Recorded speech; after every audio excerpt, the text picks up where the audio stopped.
How could 45 Russian tanks simply vanish from the battlefield in a single afternoon? The answer lies not in luck or numbers, but in the invisible lattice of sensors, drones, and algorithms that now dominate modern warfare. As dawn broke over the Donetsk-Kupyansk axis, a Russian armored column dense with T-90Ms, BMP-3s, and logistics trucks moved in staggered formations under the cover of smoke. Yet hovering miles above Ukraine's intelligence, surveillance, and reconnaissance ISR network was already awake, tracking every plume of exhaust through the digital eyes of satellites, Bayraktar drones, and NATO-supplied radar feeds.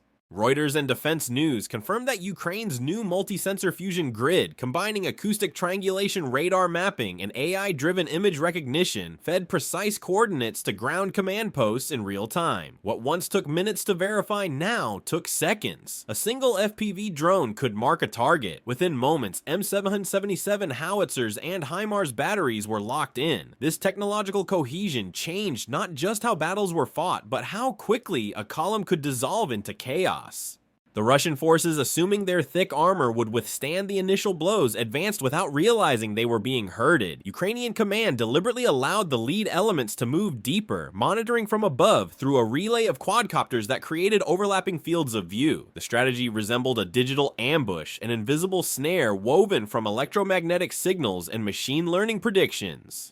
Western analysts at Jane's Defense Weekly described the shift as a sensor-to-shooter revolution. Instead of static defense, Ukraine had built what experts call a dynamic kill web, where drones scout, AI identifies, and artillery reacts autonomously. Every piece of data, from tire marks to engine heat signatures, became ammunition for predictive software that forecast Russian movement. Even Defense Express, a Ukrainian outlet, noted that over 70% of the strikes were triggered not by human spotters, but by AI-assisted tracking systems integrated with Western reconnaissance satellites. When the first shells hit the Russian column fractured, commanders, realizing they had been located far earlier than expected, deployed smoke screens and activated electronic jammers. Yet Ukrainian systems, hardened by NATO encryption and advanced frequency hopping protocols, proved resistant. The F-16s orbiting high above never entered the engagement zone. They didn't need to. Their role was Overwatch, using targeting pods to confirm hits and guide precision artillery remotely. A senior U.S. Air Force advisor told The Guardian that these F-16s now function less as dogfighters and more as airborne coordinators. They're the brain of the battlefield, he explained. They can see every emitter, every tank, and every radio signal in real time. This fusion of manned and unmanned assets compressed the kill chain from minutes to seconds, an evolutionary leap unseen since the Gulf War.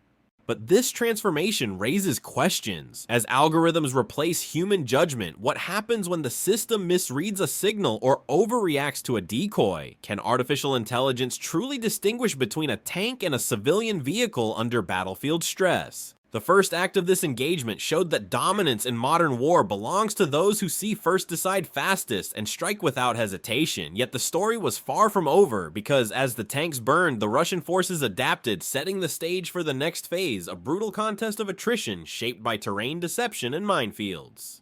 Could superior vision alone sustain momentum once steel met dirt and mines? How does an army turn open fields into invisible killing zones? The answer, as seen on Ukraine's eastern front, lies in the layered synergy between engineering, precision deception, and digital command. As Russian armor regrouped after the initial strike, their advance slowed not from enemy fire this time, but from the ground itself. What looked like open terrain was in fact a meticulously mapped trap built over months and guided by NATO combat engineers and Ukrainian sappers using US-supplied route denial software. BBC News and Defense News reported in early 2025 that Ukraine's mine belts, some stretching more than 10 kilometers, were no longer random or static. Each zone was linked to GPS beacons, seismic sensors, and thermal tripwires capable of alerting artillery units the moment movement was detected. The result: every Russian track was a signal, every detonation a data point. As the armored column pressed forward, mine-clearing vehicles led the way, their rollers thundering through plowed soil. But Ukrainian decoy tactics turned every assumption into risk. Engineers placed false gaps between mine clusters, inviting Russian units into narrow corridors pre-registered for artillery fire. Within minutes, self-propelled howitzers and drone-guided mortars began pounding those lanes, cutting off retreat and forcing immobilized tanks into chaotic pileups. Deutsche Welle cited NATO engineers describing Ukraine's approach as digital fortification. Unlike static World War II minefields, these were living systems constantly updated through battlefield tablets linked to Starlink communications. Ukrainian teams, supported by British and Polish advisors, could redraw mine corridors in near real time, ensuring Russian armor could never predict where safe ground truly lay. At the tactical edge, small infantry detachments armed with javelins and NLAWs waited for the inevitable when stalled tanks exposed their sides or crews dismounted for repairs. Some of these anti-armor teams were guided by handheld drones, transmitting coordinates directly to artillery batteries. The synchronization was breathtaking, and its precision drone surveillance, AI recognition, and counter-battery response merged into a single feedback loop. Western experts compared the scene to a 21st century variant of the defense-in-depth doctrine where mobility and deception mattered more than raw firepower. A report by Reuters cited that nearly 40% of Russian vehicle losses in this phase came from indirect fire rather than direct engagement, a clear sign that technology had outpaced armor. As night fell, illumination rounds turned the landscape into a surreal, pulsing panorama of fire and shadow. Each flash revealed the cost of miscalculation. Trapped T-90Ms, with their turrets blown clear, recovery vehicles hit while attempting rescues and crews scrambling into ditches under relentless FPV drone pursuit. Yet the adaptation battle had only begun. Russian engineers, realizing the futility of brute force breakthroughs, began deploying new electronic countermeasures, jamming mine sensors, and using high-powered microwaves to disrupt drone feeds. This cat-and-mouse dynamic illustrated the essence of modern warfare. No advantage lasts long enough to guarantee safety. Still, the implications went beyond Ukraine. Western analysts warned that these smart minefields could redefine NATO's defensive doctrine. If similar digital barriers were established along the Baltic or Polish borders, armored warfare as traditionally understood might become obsolete. The question now hangs in military circles. When terrain itself becomes intelligent and predictive, can massed armor ever regain the initiative, or is the age of steel columns finally over? Can drones truly replace artillery as the king of the battlefield? That question was brutally tested in the skies over Kupyansk, where Ukraine unleashed its swarms of FPV and reconnaissance drones against the stalled Russian armor. What unfolded next was not a traditional bombardment, but a relentless aerial hunt conducted at treetop height by hundreds of operators spread across multiple frontline sectors, all linked through encrypted mesh networks. According to BBC and Jane's Defense Weekly, by early 2025, Ukraine's FPV fleet had grown to over 50,000 active units, largely domestically assembled with Western-supplied electronics and 3D-printed airframes. Unlike early war variants, these drones carried tandem-charge warheads capable of piercing tank engine decks or detonating inside open hatches. Each drone was cheap, expendable, and deadly precise, costing less than 1/10 of a Javelin missile, but producing comparable lethality. As Russian tanks tried to regroup, quadcopters descended in waves. The first layer performed reconnaissance, marking vehicles with infrared strobes visible only to friendly optics. The second layer, FPV kamikazes, dived straight into vulnerable points, open hatches, turret rings, or ammo stowage compartments. Each strike triggered a secondary explosion, sending molten shrapnel and flames across adjacent armor. The result was a chain reaction that transformed an entire mechanized battalion into a burning grid of wrecks visible from space.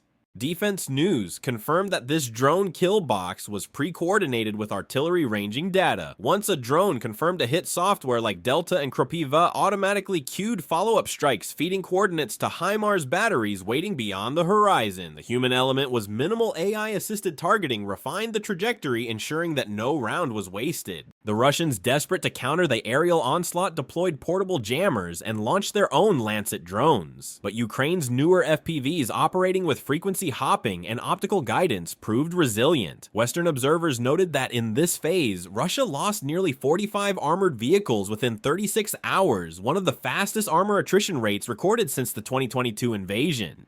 At the tactical level, Ukrainian soldiers compared the scene to a video game, but one where every target eliminated meant an explosion hundreds of meters away. Drone operators often worked from concealed bunkers, rotating in shifts, their feeds displayed across multi-screen setups resembling esports arenas. A Reuters analysis suggested that the democratization of combat through such technology was shifting the very psychology of warfare. The front line was now digital, detached, and omnipresent. Even NATO commanders quietly acknowledged the paradigm shift. Brigadier General Marcus Allen of the U.S. European Command commented, "We're witnessing the birth of algorithmic warfare, an ecosystem where decisions are faster than morale, and where the cheapest weapon on the field outsmarts the most expensive one." But the success came with a grim price. Both sides began targeting drone operators directly using counter-battery radar and thermographic surveillance to locate control stations. The battlefield had turned into a deadly race for electronic invisibility. The FPV swarms proved that air superiority no longer depended on jet engines or massive budgets. Control of the low-altitude spectrum between 10 and 300 feet had become the new front line, yet as Ukrainian swarms dominated the battle over Kupyansk, a deeper strategic question loomed. Could this new era of microdrone supremacy sustain itself once the enemy learned to blind the sky?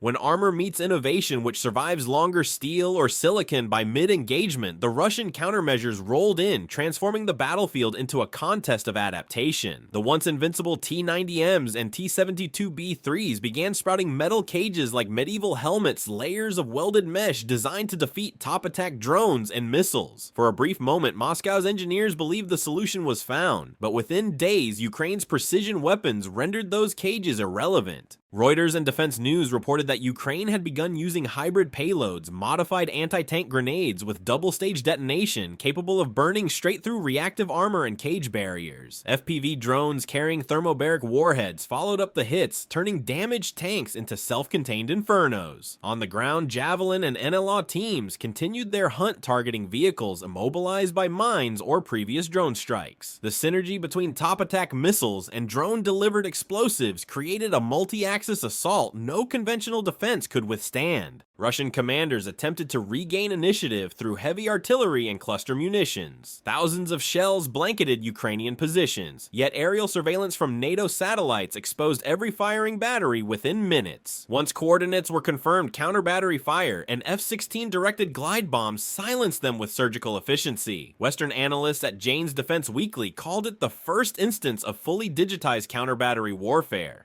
Meanwhile, both sides escalated the electronic war. Russia deployed Lear 3 and Krasuka 4 systems to jam GPS signals, while Ukraine's US-unsupplied M-code receivers adapted frequencies automatically. The contest became one of bandwidth rather than brute force. Every new jammer forced the opposing side to rewrite software to tweak frequencies and antennas in real time. It was a high-speed duel unseen in earlier conflicts, one fought not with shells, but with code. The Guardian quoted NATO electronic warfare officers describing the chaos each battle hour produced 10 gigabytes of spectrum data. We're not fighting for meters of ground anymore. We're fighting for hertz. That invisible struggle determined who could see, who could communicate, and ultimately who could kill. Cluster munitions entered the fray, next fired by Russian BM-30, Smerch, and Tornado-S systems. The explosions filled the air with hundreds of submunitions designed to shred infantry and disable soft targets. Yet even here, technology shifted the balance. Ukrainian artillery radar detected trajectories mid-flight, cueing intercepts with US-supplied counter-rocket systems. The result, less than 30% of the Russian clusters achieved intended density. Amid this arms race, new experimental armor concepts surfaced. Defense Express detailed Russia's deployment of thermal cloaks insulation layers meant to mask tank heat signatures. For days it worked. Drones struggled to lock targets. But once Ukrainian algorithms learned the new temperature profiles, they adapted instantly. Artificial intelligence transformed battlefield learning from weeks to hours. Still, the psychological warfare was as fierce as the physical. Russian soldiers began referring to Ukrainian drones as the ghosts of Kupyansk. Every rustle of leaves or spark in the distance could mean another attack. Continuous adaptation drained morale faster than ammunition. Strategically, NATO observers saw deeper implications. The conflict proved that armor without adaptive shielding or integrated EW was obsolete. Future warfare analysts argued would hinge on survivability through electronic deception, not sheer plating. As General Thompson of the U.S. Army Futures Command remarked in a 2025 briefing, the tank is no longer a fortress, it's a data node. If that node can't hide, it dies. But the broader question remains, can machines learn faster than humans can adapt, or will this technological escalation soon reach a point where no defense can keep pace with the speed of code? What happens when the sky itself becomes a battlefield of invisible frequencies? As the Kupyansk offensive entered its third week, the struggle shifted from ground to air, a contest defined not by dogfights, but by coordination jamming and electronic dominance.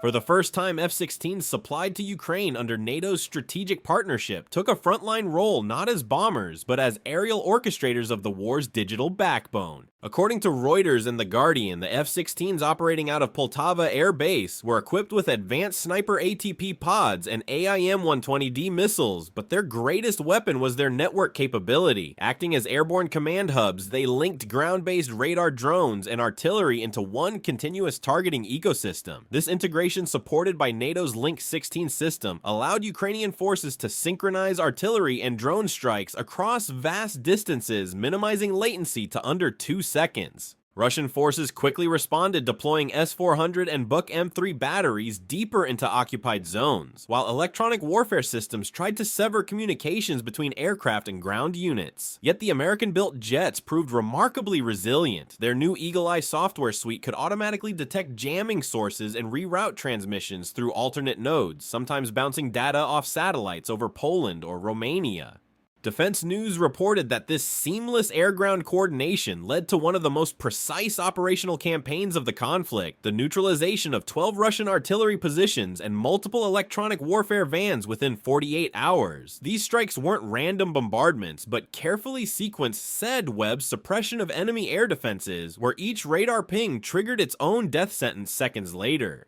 NATO analysts highlighted that the F-16's role represented a new era of network-centric warfare. We're not talking about air superiority, noted retired RAF Group Captain Mark Lister in an interview with BBC World. We're talking about information superiority, where whoever controls the spectrum controls the outcome. Meanwhile, Russian aviation tried to reassert dominance. Su-35s and MiG-31s launched standoff missiles from beyond Ukrainian airspace, targeting airfields and fuel depots, but their precision was undermined by electronic spoofing. Ukrainian cyber units collaborating with NATO specialists in Poland manipulated radar reflections to create phantom decoys, entire ghost squadrons that misled Russian targeting systems. Al Jazeera confirmed that several Russian missiles hit decoy airfields built entirely from heat-emitting fabric and inflatable mock-ups, a modern version of World War II deception tactics, now enhanced by AI-generated radar signatures. In one instance, a missile worth over $2 million obliterated a plastic F-16 replica costing less than $10,000. The operational effect of this technological chess match was enormous. By denying Russia accurate situational awareness, Ukraine preserved its limited fleet and secured vital breathing space for ground forces. Western experts viewed it as proof that air power had evolved beyond dogfights, becoming an ecosystem of sensors, deception, and precision coordination. President Trump's administration, responding to the success, announced expanded funding for NATO's Adaptive Response Initiative, emphasizing joint air electronic defense training and rapid drone integration across allied forces. The Pentagon estimated that 60% of NATO's next-generation defense drills in 2026 would replicate the Ukrainian sensor grid model. Still, questions lingered within strategic circles. If the electromagnetic spectrum is now the true front line, how long before adversaries turn space-based assets into targets? Can satellites and airborne networks remain safe once hypersonic interceptors join the race?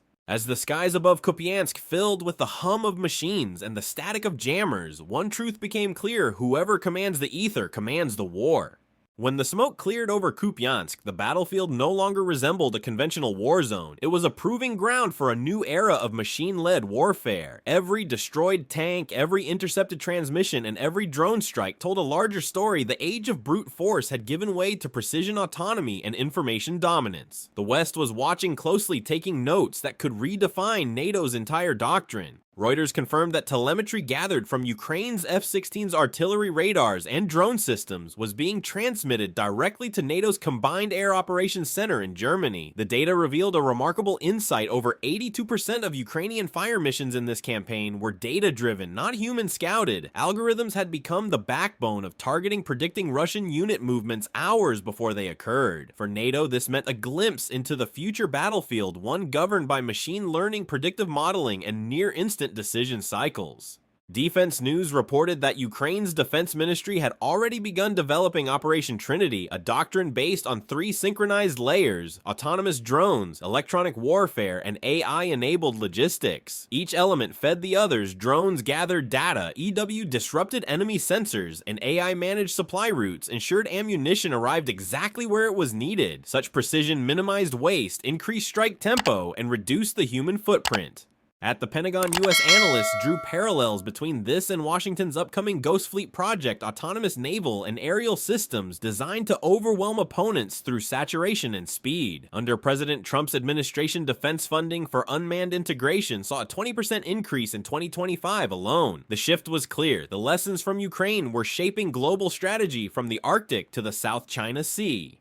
Yet the battlefield had also delivered a sobering warning. For all its brilliance, Ukraine's AI-driven warfare remained vulnerable to power disruptions and electronic interference. A single Russian Iskander strike on a regional data node temporarily blinded an entire operational sector for 2 hours, proving that high-tech dependence comes with perilous fragility. NATO experts have since stressed redundancy: multiple smaller AI cells instead of single centralized brains. Jane's Defense Weekly cited unnamed Western officers describing the Kupyansk operation as the Stalingrad of the algorithm age, a symbolic battle where human intuition and machine precision were forced into uneasy partnership. In the words of Colonel Adrian Voss, a NATO strategist, the next wars will not be won by who fires first, but by who learns fastest. Meanwhile, in the shadows of this technological leap, Russia too was learning. Satellite imagery from The Guardian revealed accelerated construction of EW fortifications near Belgorod, indicating Moscow's intent to counter NATO's digital edge. China, observing from afar, began its own field trials of swarm-based drone systems, while Iran adapted commercial UAVs for similar networked strikes.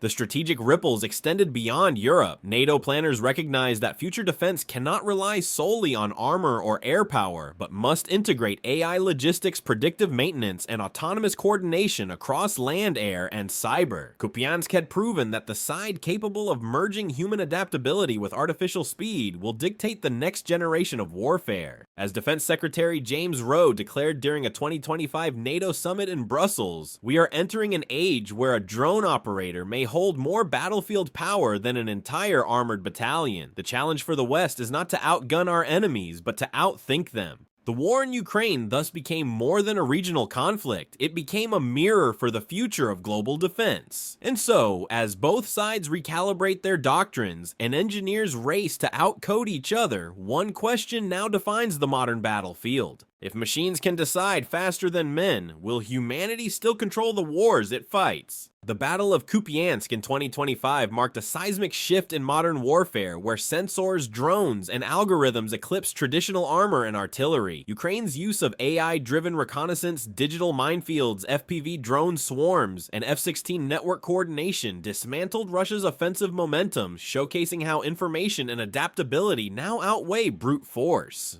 Western defense experts observed that this conflict introduced the world's first algorithmic kill web capable of anticipating enemy movement in real time. For NATO and the United States, the lessons were profound. Autonomy, electronic warfare, and network resilience became the new holy trinity of defense strategy. President Trump's administration responded by accelerating AI integration projects across NATO, preparing for an age where battles are fought less with tanks and more with data. Yet the vulnerabilities exposed power dependency, signal interference, and digital over-reliance served as stark warnings. Kupyansk proved that future wars will be decided not by who has the biggest army, but by who can learn, adapt, and process information the fastest. Will the next generation of commanders still command armies, or will they command algorithms?